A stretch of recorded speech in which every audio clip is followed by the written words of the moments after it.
hari ini gue udah bersama owner di Garasi 8 Cafe and Eatery. Assalamualaikum Bang. Waalaikumsalam. Perkenalkan, nama saya Fauzi. Saya Bimo. Salam kenal sebelumnya. Sama-sama. Ini suatu kehormatan bisa ngobrol sama ownernya. Saya yang merasa terhormat nih, Pak. Terima kasih sudah didatangi, dikunjungi. Terima kasih juga.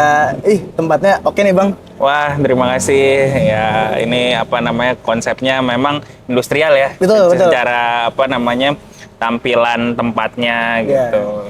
Bang, kalau boleh tahu ini G8 itu Garasi 8 ya? Iya. Boleh tahu nggak itu asal usulnya nama G8 itu dari mana sih?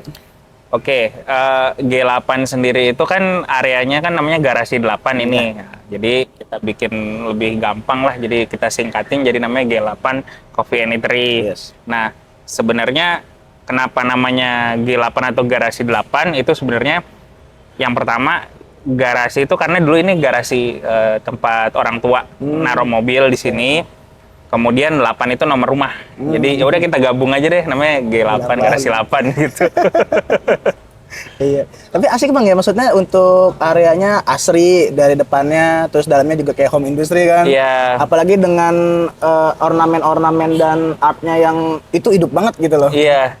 Benar, karena kita dari awal pengennya konsepnya kan memang industrial. Yeah. Jadinya kita mencari suasana yang berbeda dari tempat-tempat lainnya. Betul.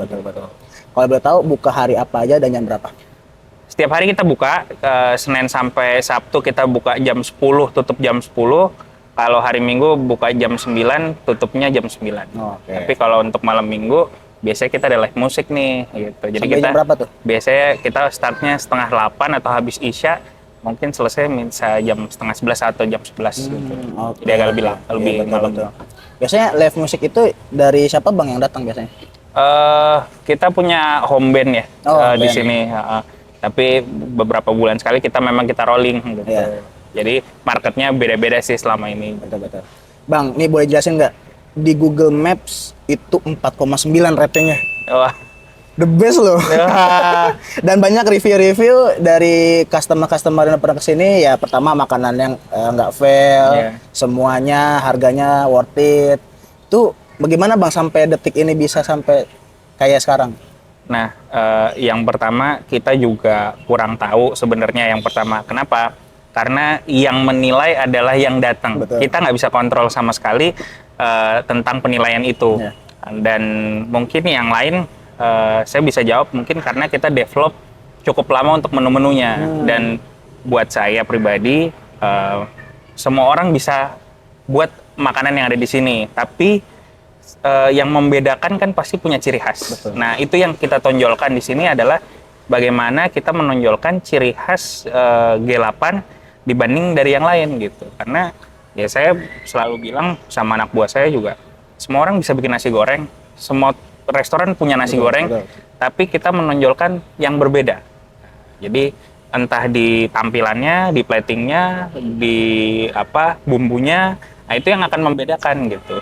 Saya juga nggak bilang punya saya paling enak, nggak, tapi saya berani bilang bahwa punya saya atau punya G8 ini lebih punya karakter lah gitu. Otentik lah ya. Otentik lah. Dibanding dengan kedai-kedai lain, mereka G8 ini punya ciri khas tersendiri. Iya, benar. Kalau boleh tahu ini dari tahun berapa Bang G8? Kita pertama kali buka itu tahun 2022. 2020 berarti pas pandemi ya? Pas pandemi. Oke.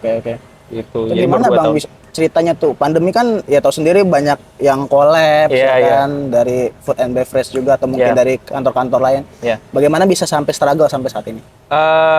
Sampai saat ini tentu bukan hal yang mudah ya. Mungkin pelaku-pelaku industri makanan dan minuman juga mengetahui bahwa ketika pandemi datang pada 2020 itu amat sangat berat dan kita kan secara ekonomi kan juga kolaps ya.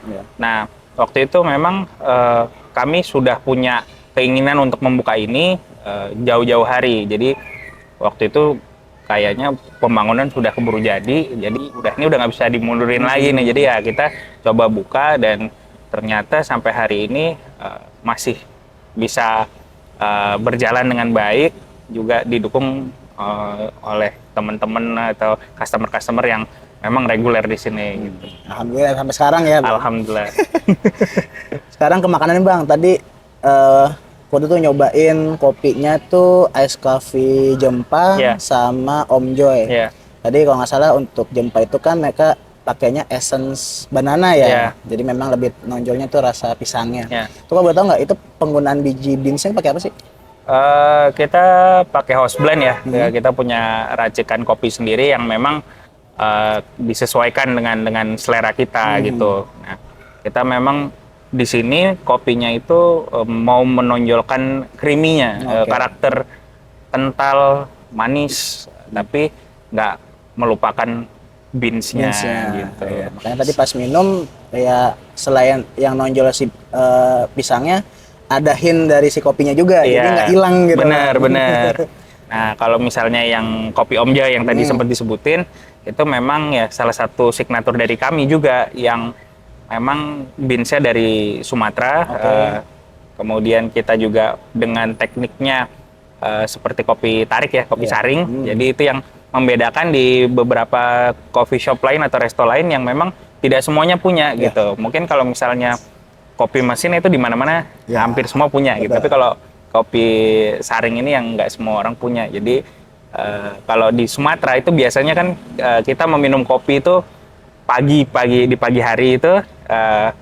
Nah, itu yang mau kita bawa nih. Walaupun kita nggak buka atau menikmati itu pagi hari, tapi feel-nya itu sama gitu. Jadi karena orang tua saya asal dari Sumatera, dia nggak mau menghilangkan ciri khas itunya gitu. Dibawalah ke kedai ini. Ya, betul. Iya. Juga kalau tadi saya rasain untuk tingkat kekentalannya agak medium ke bold ya. Jadi setelah minum juga masih ada nyisa di tenggorokan sama si lidah. Bener. Tapi asiknya di situ. Iya, gitu. Karena memang kita juga selain membuatnya dengan teknik khusus, juga kita punya racikan sendiri untuk beans-nya maupun campuran yang lain gitu. Supaya meninggalkan rasa G8 tuh punya khasnya nih, kopi Om Joy gitu. Dan terakhir nasi gorengnya Bang, itu otentik ya karena memang tadi menggunakan rempah Aceh ya. Dibanding nasi goreng yang pada umumnya, dan ini nasi goreng Garasi ini juga punya presentasi yang oke banget gitu. Dibalut pakai telur dadar, terus juga menggunakan acar bawang merah kayak makanan Aceh pada umumnya kan. Apalagi yang satu yang lebih saya notice tuh ada wagyu sate.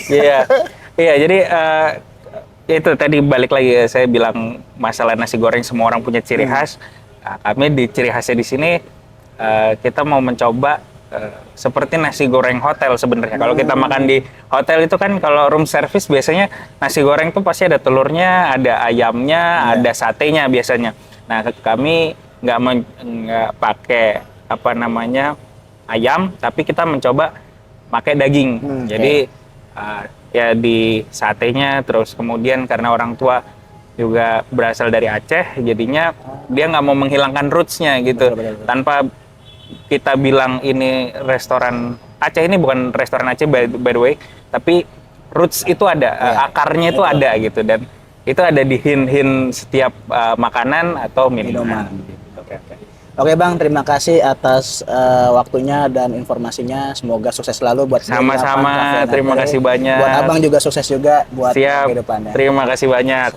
Assalamualaikum. Waalaikumsalam.